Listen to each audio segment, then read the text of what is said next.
우리 할렐루야 샬롬하고 우리 유은정 목사님 쪽부터 인사합니다. 할렐루야 샬롬 샬롬 샬롬 샬롬 샬롬 샬롬. 하나님 사랑합니다. 여러분 주 안에서 사랑합니다. 오늘 내가 너를 기뻐하노라. 누가복음 3장 21, 2절이죠. I am well pleased 이렇게 말씀합니다. 창세기 1장 1절에 보면 태초에 하나님이 천지를 창조하시니라 이렇게 시작이 되죠.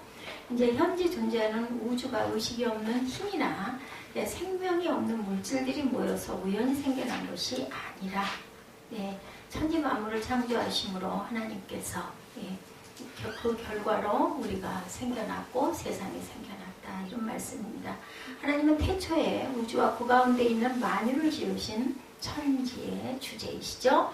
하나님은 천지 만물을 창조하심으로 만물의 주인이 되시고 또한 예수 그리스도를 보내심으로 구원자가 되셨어요. 아까 우리 찬양 임마누엘하고 찬양했죠. 우리와 함께 하시는 하나님 임마누엘이십니다.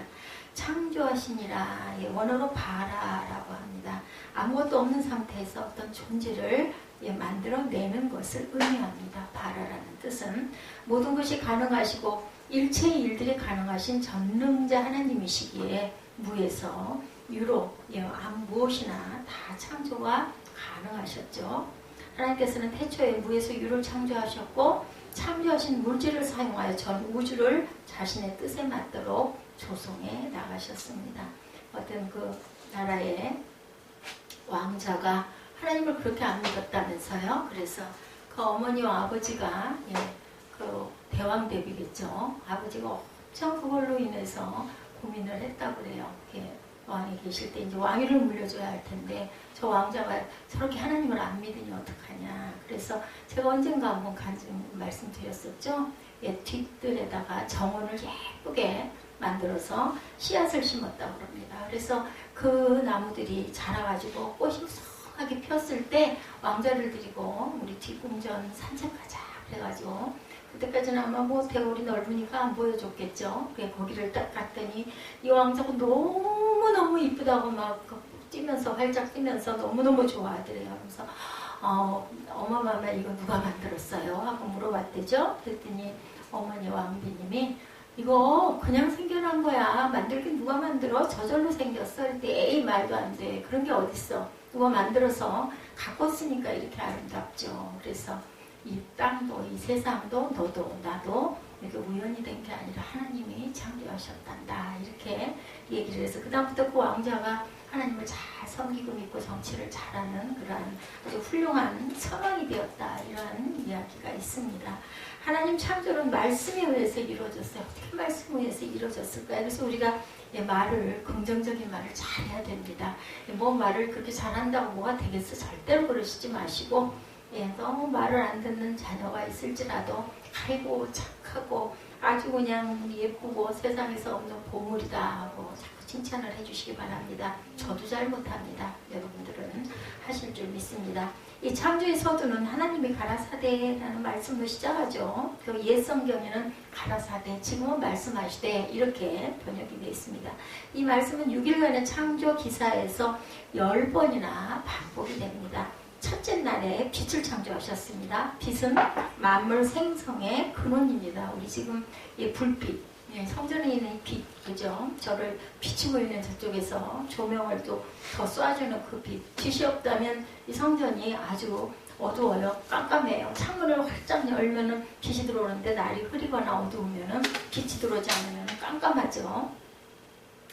하나님 창조는 이렇게 말씀에서 이루어졌고 이 말씀은 빛으로 창조가 됩니다. 빛은 만물 생성의 근원이에요. 그래서 교회 이름들을 빛된 교회, 빛의 자녀, 저희 교회도 새생명 새빛교회 이렇게 말씀을 우리가 그 빛을 굉장히 좋아합니다. 빛이 없는 상태에서 생물의 존재는 불가능하죠. 그러므로 하나님께서 모든 만물 중에 제일 먼저 빛을 창조하신 것은 만물을 보호하시는 하나님의 사랑과 섭리를 보여줍니다. 하나님은 빛을 낮이라 칭하시고 어둠을 밤이라.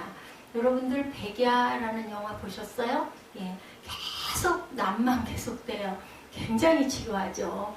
또 계속 깜깜한 그 흑암의 밤만 계속된다면 또 우리가 어떻게 살겠습니까? 밤이 있으면 낮이 있고, 그죠? 어둠이 있으면 밝음이 있어야 우리가 세상을 살아가기에 살만하다. 그래서 그런 얘기 있죠? 우리가 좋은 날만 계속 있으면 좋은 걸 몰라요. 또 힘들고 공부한 날만 계속 있으면 어떻게 살겠어요? 그죠? 바짝 빛비치듯 기쁜 일도 있고 또 그러다가 보면 조금 문제가 생겨서 염려를 하기도 합니다. 둘째 날 궁창을 하늘이죠. 창조하셨습니다. 빛의 창조가 시간의 시작이라면 궁창의 창조는 공간의 시작입니다. 하나님은 물을 궁창 위의 물과 아래의 물로 나누셔서 하늘 위에도 물이 있고 하늘 아래에도 물이 있도록 바다죠. 하늘 아래에 있는 물은. 일반적으로 위의 물은 궁창을 떠다니는 수분, 구름들을 가리킵니다. 아래의 물은 지구의 표면을 덮고 있는 수분을 가리키죠. 셋째 날 창조 역사는 천하의 물을 한 곳으로 모이게 하는 묻을, 땅이죠. 땅을 만드셨습니다. 묻은 땅이라고도 하고 물이 있는 곳은 바다라고도 하죠. 하나님께서는 바다와 대륙이 구분되도록 이렇게 만드셨어요. 그리고 묻과 구분된 땅에 식물이 나서 번성하도록 창조하셨고 풀과 씨 있는 채소와 각기 종류대로 열매 맺는 과목을 내라 하시니 그렇게 됐어요. 어떻게 했어요? 말씀으로 그렇게 해라 했더니 그대로 되니라. 넷째 날에 해와 달과 별들을 궁창 안에 매달아 놓으셨습니다. 예, 그리고 첫째 날에 만드신 빛들이 이 천체들을 통하여 우주를 밝히도록 하셨어요. 천체의 창조는 그것들의 공정과 자전을 포함한 거예요. 공정과 자전이 삐끗 잘못되면 어떻게 돼요? 뭐 지구고 해고 태양이고 아무것도 다리고 아무것도 없이 완전히 부서져 박살이 나죠. 근데 기가 막히게 돌고 있어요. 우리 지구 약간 삐딱하니 틀어져가지고 여러분들 과학을 배우셨죠? 각도가 살짝 틀어져서 돌지 않으면은 그게 충돌을 한다고 합니다. 그 살짝의 오차가 우리가 살아가는 땅을 이렇게 잘 살아갈 수 있도록 유지해 주죠. 예, 정말 뭐 고개 같지 않아요? 어떻게 보면 제가 아까 그런 얘기를 잠깐 했습니다만 어떻게 알아? 내일 일을 어떻게 알아? 그 일을 어떻게 알아? 어떻게 알아? 뭘 믿어? 믿을 거 없습니다. 하나님밖에 믿을 존재가 없어요. 예, 솔로몬 생각을 잠깐 했어요. 아까 우리 찬양할 때 예, 솔로몬이 헛되고 헛되도다. 정말 헛되다. 왜? 구원을 몰랐기 때문에. 그렇기 때문에 제가 전도서 요즘에 금요일날 강의를 하는데 제가 그랬어요. 솔로몬보다 우리가 더 복되다. 우리는 구원을 알았는데 솔로몬은 그거 고민하다 돌아갔어요.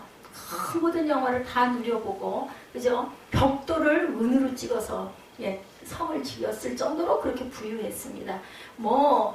처첩이 3천이 넘는다 그랬죠? 이런 처첩을 두고 하여튼 뭐 좋은 거라는 좋은 건 호황은 다 해봤던 솔로몬. 그리고 뭐예요? 잠언, 전도서, 아가, 그죠? 예, 시편 다 그것을 쓸 정도로 그렇게 아주 대단한 그런 지혜자이기도 했는데 결론은 헛되니 모든 것이 헛되죠. 왜? 결국은 죽잖아요. 죽음을 피할 수가 없기 때문에. 근데 우리는 생명의 구원, 그죠? 영생의 생명을 받았기 때문에 우리는 복되다. 그걸 만약에 솔로몬이 알았다면 정말 기가 막힌 영광이죠. 그리고 그 주변의 광명을 하여 창조와 사시와 일자와 연한이 이루어지게 하시는 하나님. 예, 지구의 자전은 주야를 나누게 하고 그 주야의 주변에 광명으로 하여서 창조와 사시와 일자와 연한이 이루어지게 하십니다. 다섯째 날 하나님은 물속에 사는 물고기 그리고 궁창에 나르는 새들을 창조하셨어요.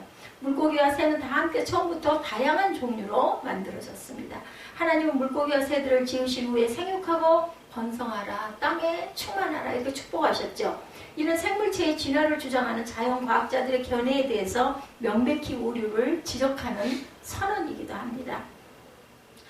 각종의 어조리들은 처음부터 오늘의 모양으로 지음받은 사실을 본장에서 분명히 묘사하고 있습니다.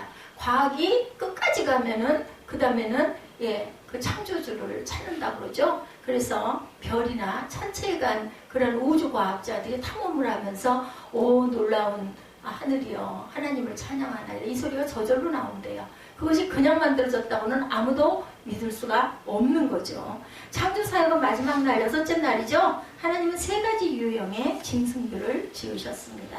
육축, 기는 것, 그리고 땅의 짐승, 그리고 마지막 저와 여러분들. 이러한 구별은 그 짐승들의 성질과 기능에 따라 적응하고 살아가게 하도록 하셨어요. 특히 창조의 마지막 되는 날에 하나님은 하나님의 형상을 닮은 인간을 창조하십니다. 생명서식의 조건과 재반 환경을 모두 이루신 후에 하나님께서 인류를 창조하신 까닭은 인간이 하나님의 계획 가운데 가장 중요한 부분이기 때문에 우리 어린아이들 보면은 저도 그런 경향이 있습니다. 음식 먹을 때요. 예, 내 몫으로 부어진 예, 음식 중에서 내가 제일 좋아하는 거 그거 딱 남겨놨다 맨 나중에 먹죠. 예, 애껴놨다가 그래서 어른들이 애껴놨다 똥대 이런 얘기하죠. 그건 맛있는 거 먼저 먹어 따뜻할 때. 근데 그러지 않아요. 하나님께서도 비슷하셨던 것 같아요. 맨 나중에 우리를 지으셨습니다. 우주 만물을 만드시고 사람을 만들려 하시면서 창세기 1장 26절에 예, 하나님이 이르시되 우리의 형상을 따라 우리의 모양대로 우리가 사람을 만들고 그들로 바다와 물고기와 하늘의 새와 가축과 온 땅과 땅에 있는 모든 것을 다스리게 하자 이렇게 말씀을 하셨어요. 그러니 뭐라 그래요? 하나님 한 분인데 예, 모르는 예, 사람들이 생각할 때는 왜 우리가 우리의 모양대로 우리가 만들자 하셨을까? 무슨 뜻이겠어요? 성부, 성자, 성령 하나님 삼위 하나님이시기 때문에 복수를 씁니다. 우리가 NIV에도 아마 이렇게 당연히 나와 있을 겁니다. 하나님은 내가 하시지 아니하시고 이렇게 우리가 하자. 예, 이렇게 복수. 그래서 우리에게 가족을 기본 단위로 주신 거예요. 가장 기본적인 단위. 그리고 기본 단위들이 모여서 교회가 되죠. 에덴 동산에서 행복하게 생활하던 아담과 하와에게 사단의 시험이 찾아왔어요. 우리의 형상대로 만든 아담과 하와에게. 뱀을 통해서 인간을 유혹하려는 사단의 술책은 아주 교묘합니다. 여러분들, 사단이 확실히 나랑 달라 이런 존재가 아니에요. 보면 어떻게 보면 우리보다 더 거룩해 보여요. 그런 말도 너무 잘해요. 하나 돼야 합니다. 형제자매가 하나가 돼서 합력하여 선을 이루어야지. 합력하여 선은 모르더라도 하나가 돼야 되고 그렇게 해서 우리 함께 모이고 함께 나누고 해야 됩니다. 얼마나 이런 말을 잘하는데 깜짝 놀랐어요. 제가 여자가 남자보다 연약한 존재인 거로 뱀은 먼저 여자인 하와에게 약한 곳을 뚫고 들어온다라는 거, 어떤 약한 부분을 건드린다라는 것도 잊지 마시기 바랍니다. 그녀를 미혹하죠. 뱀은 하와에게 접근할 때 하와도 알고 있는 평범하고 상식적인 말을 건네면서 다 왔어요. 어려운 말 하지 않아요. 동의가 될 수 있는 부분으로 들어옵니다. 평범한 질문이죠. 대화. 자신도 자연스럽게 질문에 대답 안 할 수 없는 아주 쉬운 그런 그 미혹을 하죠. 사단의 도구인 뱀의 미혹에 넘어간 하와는 하나님께서 금하신 선악과를 따먹고 말죠. 그리고 남편인 아담에게도 그 열매를 주어서 먹게 합니다. 그래서 여성들이 고생을 하고 아이를 출산을 하고 아이를 길러야 되는 그런 수고, 그리고 남성들에게는 평생을 이마에 땀을 흘리고 먹을 것을 챙겨서 부양을 해야 되는 그 부분의 노동을 주셨다 이렇게 말씀하죠. 이 사건을 통해서 아담과 하와의 범죄가 얼마나 큰 것이었는지, 그리고 뭐라고 그래요? 원죄. 엄마의 태에서도 모태에서도 누구도 그렇게 얘기를 했어요. 고난을 죄를 뒤집었었던 욥, 그죠? 내가 태에서 그 원죄를 가지고 태어났다라고 얘기하고 나지 않으니 좋을 만했다. 왜? 너무너무 고통스러우니까. 왜 나를 낳으셨습니까? 왜 나를 지으셨습니까? 이렇게 고통스러워합니다. 인간을 향한 하나님의 자상한 배려와는 대조적으로 선악과를 먹지 말라는 작은 명령도 지키지 못하는 인간의 모습이 굉장히 안타깝죠. 근데 여러분들 우리 일상에서 우리가 이런 죄를 얼마나 많이 짓는지 몰라요. 하지 말라는 것만 그렇게 그래서 우리는 아이들을 탓하고 저도 마찬가지고 나무래지만 생각해보면 하나님이 나를 바라보실 때는 또 어떨까 생각하면 제가 할 말이 없는 거죠. 그래서 우리는 형제를 사랑하고 용서해줘야 합니다. 다만 회개했을 때, 잘못을 깨달았을 때, 깨달지 못했을 때는 책망해야 됩니다. 왜냐하면 그를 사랑하기 때문에. 범죄한 아담과 하와에게 하나님이 찾아오시죠. 아담을 찾아오신 하나님은 엄히 그의 죄를 책망하십니다. 그 책망은 매우 준엄했지만 깊은 사랑을 담고 있었어요. 그에 대한 아담의 답변을 보면 그는 모든 책임을 누구에게? 하와에게 전담을 합니다. 아담이 범죄에 대한 책임을 하나님께 돌린 데 비해 하와는 그것을 누구에게? 뱀에게 돌리죠. 범죄의 결과 아담과 하와에게 찾아온 것은 수치심. 뭐예요? 처음으로 무화과 나무 잎으로 부끄러운 것을 가립니다. 부끄러움을 몰랐어요. 그때까지는 에덴 동산에서는 벌거벗고 뛰어다녀도 아무 상관이 없었어요. 아담은 스스로 벗었다라고 고백을 합니다. 그는 범죄 이전까지 벗었지만 벗은 줄 몰랐는데 범죄로 말미암아 벗은 것을 알게 되고 수치를 느끼게 됩니다. 죄로 인해서 오염된 인간은 바야흐로 수치라는 것을 느끼게 됐다. 부끄러움이 없었던 하나님의 선한 창조 세계에 부끄러움이 들어왔기 때문입니다. 다음으로 범죄한 아담에게 찾아온 것은 뭐예요? 두려움이었어요. 숨죠. 예. 그러니까 그것은 범죄가 자신에게 가져올 결과에 대한 두려움, 죽으리라고 했거든요. 어떻게 죽는 건 알았을까요? 죽음이 없었는데. 그죠? 어쨌든 마음에 두려움이 왔어요. 오늘날 이러한 두려움은 자꾸자꾸 퍼져가고 있어. 극대화돼 가고 있습니다. 범죄한 인간은 하나님과의 친밀한 교제를 할 수 없을 뿐만 아니라 늘 불안하고 두려워하는 생활을 할 수밖에 없게 됩니다. 여러분에게 어떤 두려움이 오거들랑 떨쳐버리세요. 두려움은 내게 아무런 도움이 되질 않아요. 그것을 예수 이름으로 무찌르시기 바랍니다. 죄로 인한 두려움은 인간을 더욱 비참하게 만들고 왜소하게 만들고 주눅들게 만들고 자신감 없게 만들고 절망하게 만들고 그리고 절망이 그 다음에 사망으로 이어지는 그러한 일을 만들어낸다는 거 절대로 그 두려움 속으로 들어가지 마시기 바랍니다. 예, 점차 하나님으로부터 점점 멀어지게 합니다. 하나님은 빛이시거든요. 절망과 사망은 뭐 말 안 해도 여러분들 생각만 해봐도 흑암이고 어두움이겠죠. 예, 그리고 스월이라고 합니다. 예, 단어로 얘기하면은 그 성경학적 단어로 얘기하면 스월. 어디에요? 우리가 죽어서 가는 곳? 깜깜한 곳, 빛이 없는 어두운 곳. 그래가지고 사망으로 완전히 빠져버립니다. 우리가 생명을 받았기 때문에 우리는 그곳으로 가지 않아야 맞아요. 근데 절망하고 사망하는 사람들 뭐 해요? 자살하죠. 그런 사람들은 절대로 빛으로 인도가 될 수가 없어요. 살인했기 때문에. 예, 저주하시고 그 장래 운명을 예고하심으로 시작이 되죠. 뱀에 대한 저주의 말씀은 들짐승으로서의 뱀에게 뿐만 아니라 그의 주관자인 사단에 대하여 하신 말씀인 것을 우리가 알아야 합니다. 뱀에 대한 가혹한 저주는 그리스도를 대적할 사단에 대한 저주로 장차 그가 그리스도의 사역으로 치명상을 입을 것을 예고한 겁니다. 뱀을 저주하신 하나님이 이제 아담과 하와에게 선고하시죠. 먼저 하와에게는 아까 말씀드린 대로 잉태하는 고통과 자녀를 생산하는 수고를 주셨고 남편을 사모해야 하고 남편의 다스림을 받아야 하니라. 뭐 지금은 뭐 남존여비 사상 그게 전혀 없어요. 그죠? 선악과를 따먹은 범죄에 대한 가장 무서운 선고는 아담에게 내려집니다. 아담에게는 노동의 수고와 죽음에 대한 선고를 합니다. 그에 받은 저주는 고난의 인생, 종교적 파산이라는 심각한 것이었습니다. 창세기 3장 22, 3절 주보 참조하시면 아마 나와 있을 것 같습니다. 여호와 하나님이 이르시되 보라 이 사람이 선악을 하는 일에 우리 중 하나같이 되었으니 그가 그의 손을 들어 생명나무의 열매도 따먹고 영생할까 하노라 하시고 여호와 하나님이 에덴 동산에서 그를 보내어 그의 근원이 된 땅을 갈게 하시니라 이렇게 말씀합니다. 여기서 하나님은 이 사람이 선악을 하는 일에 우리 중 하나같이 되었다 라고 얘기합니다. 타락으로 인해 이미 죄성이 유정되는 인간은 언제나 하나님의 뜻에 불순종하려는 의지를 가지고 있어요. 특히 홍수 후에 인간이 다시 번성하게 되었을 때 인간은 하나님 앞에서 또다시 그 교만성을 드러내죠. 이때까지 온 땅에 많은 종족들이 갈라져 살았는데 이제 뭐라 그래요? 언어가 하나가 됐어요. 구음이죠. 이들은 자신들의 이름을 후세에 남기려는 야심과 흩어짐을 면하려는 계획으로 뭐를 만들어요? 바벨탑을 건설하죠. 어리석은 행위를 해서 하나님께 범죄를 또 합니다. 신할 평지에 거하던 노아의 후손들은 그들의 이름을 드러나기 위한 것과 흩어짐을 면하기 위한 목적에서 바벨탑을 쌓으려는 악한 계획을 세웁니다. 노아처럼 하나님께 인정받았던 아버지 그 착한 노아의 후손들이 이렇게 변모가 됩니다. 이들이 자신들의 이름을 내려고 하는 것은 헛된 명예욕에서 출발합니다. 왜냐하면 인간은 마땅히 창조주이신 하나님만 의뢰하고 그분만을 높여야 하기 때문이죠. 그리고 흩어짐을 면하지 하였는데 이는 땅에 널리 퍼져 충만하라는 하나님의 명령에 대한 대적이에요. 대적.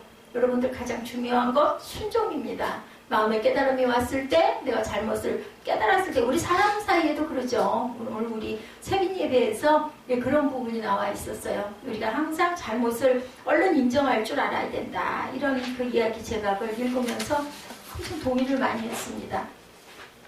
자신의 잘못을 인정할 수 있다면 이런 부분들 내 잘못입니다. 미안합니다. 할 수 있습니다. 당신을 믿습니다. 당신을 신뢰합니다. 당신이 자랑스럽습니다. 고맙습니다. 당신이 필요합니다. 사랑합니다. 존경합니다.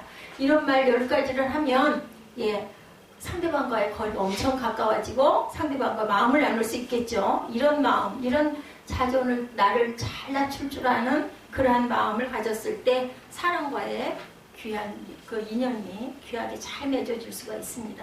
인간들이 성과대를 쌓게 된 원인적인 배경은 그들의 언어가 하나였다는 점, 성과 대를 쌓게 된 원인적 요인, 그들의 언어는 본래 하나로서 하나님의 형상으로 지음을 받은 인간에게만 주어진 특별한 선물이었어요. 하나님의 선물인 언어가 하나라는 것은 사람들을 하나의 공동체로 모이는 주된 역할을 했어요. 말을 할 줄 아는 존재는 사람밖에 없죠. 뭐 앵무새가 말 흉내를 낸다고는 하지만 말이라고 할 수 없는 거고.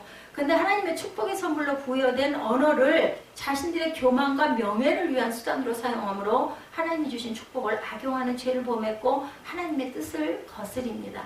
그러니까 항상 어떤 일의 목적이 그렇게 내 자만을 위한 것이 되어서는 안 됩니다.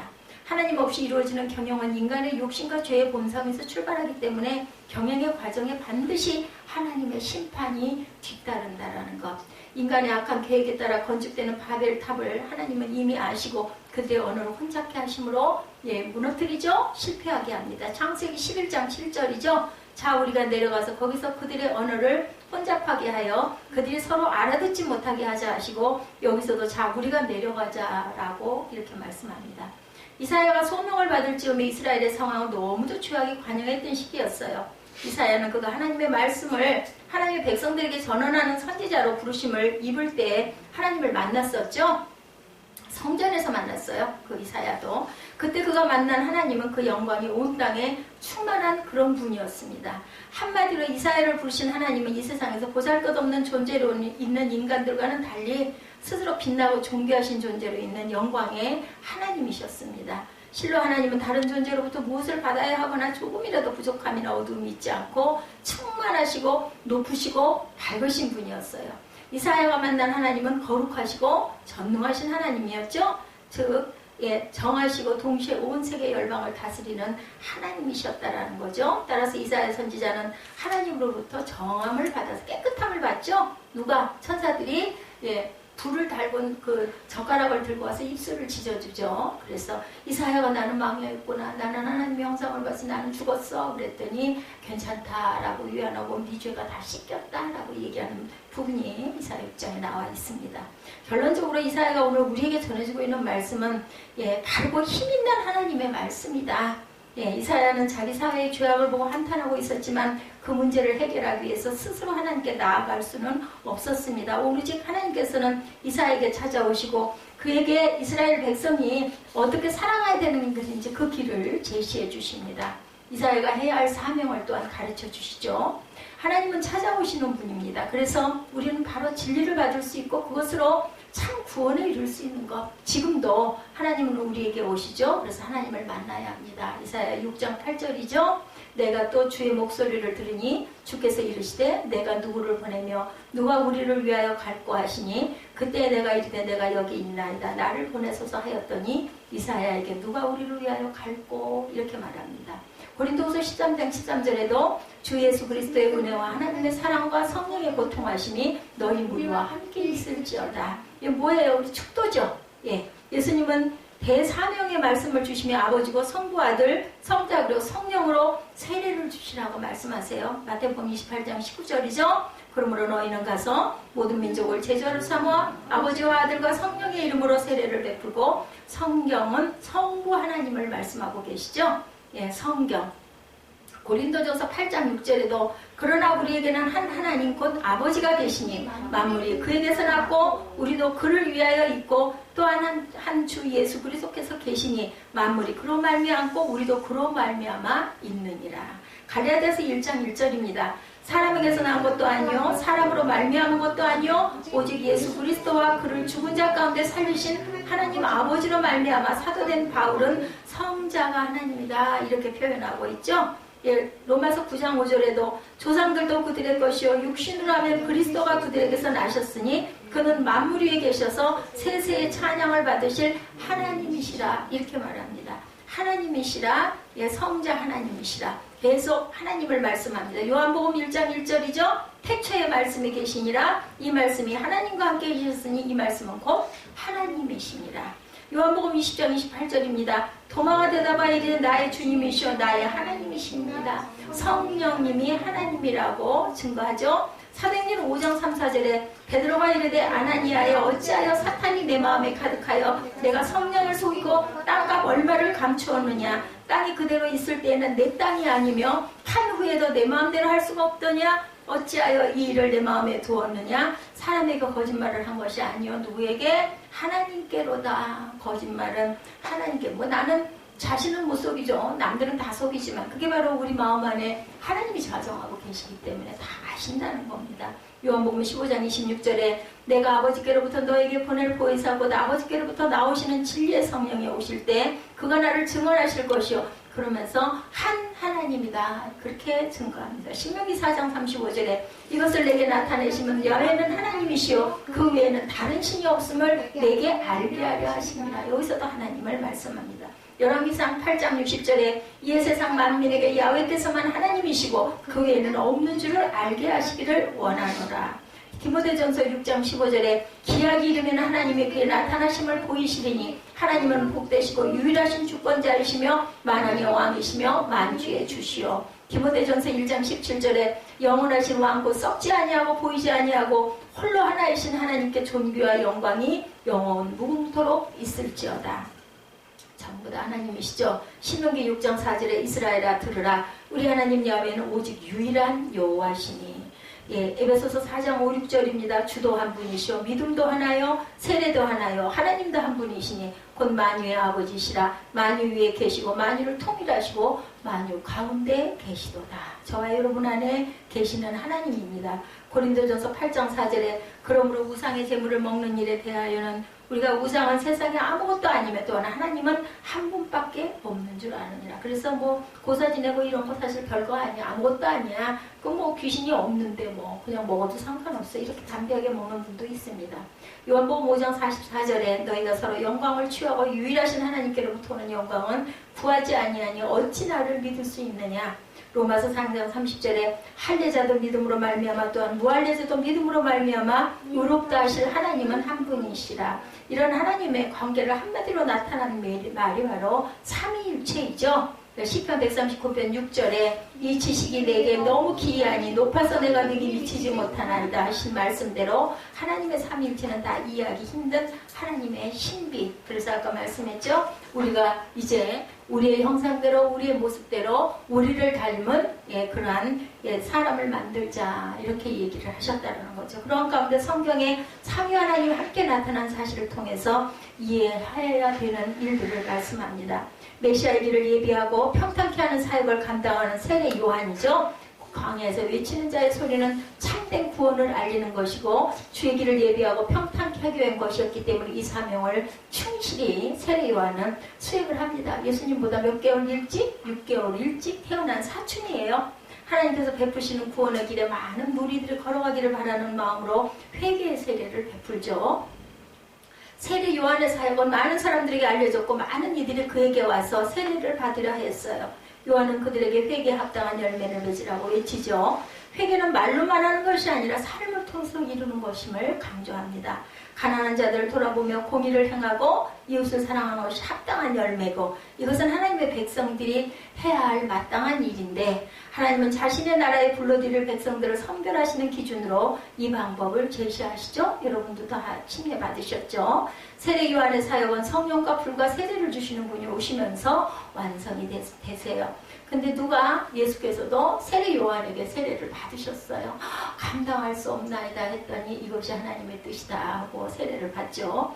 요한은 그분을 능력이 많으신 분으로 묘사합니다. 그런 자기가 타작마당을 정하게 하사 알고 본 곳간에 모아들이고 쭉정이는 불로 태우신다고 하시죠. 이것은 선별 작업으로 하나님의 나라에 합당한 사람들을 골라내는 것입니다. 회개에 합당한 열매를 맺는 사람은 그의 나라에 합당한 사람이고 그렇지 않은 사람들은 합당하지 않은 사람입니다. 능력이 많으신 분은 이 일을 온전히 이루시죠. 그가 베푸시는 세례를 받지 않은 사람들은 그가 다스리는 나라에 들어가 살 수가 없습니다.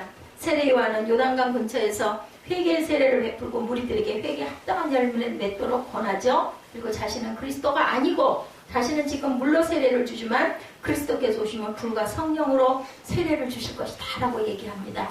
예수께서도 세례 요한에게 세례를 받으시니 하늘에서 비둘기 같은 성령이 임했고 하늘로부터 소리가 나기를, 오늘 본문이죠. 너는 내 사랑하는 아들이라 내가 너를 기뻐하노라 하시니라. 이렇게 말씀하셨어요. 하나님은 성부, 성자, 성령 삼위일체이신 하나님이시다. 이 사실을 믿음으로 받으시고 영광을 돌리시고 하나님의 영원한 영광의 그 생명, 영생을 받으시고 누리시는 저와 여러분이 되시기를, 솔로몬보다 더 귀하고 복된 여러분들이 되시기를 주님의 이름으로 축복합니다. 제목이죠. I am well pleased. 내가 너를 기뻐하노라. 예수께 하나님이 하신 말씀이 저와 여러분에게 주시는 예수님의 음성임을 기억하시고 결단하시는 저와 여러분 되시기를 주님의 이름으로 축복합니다.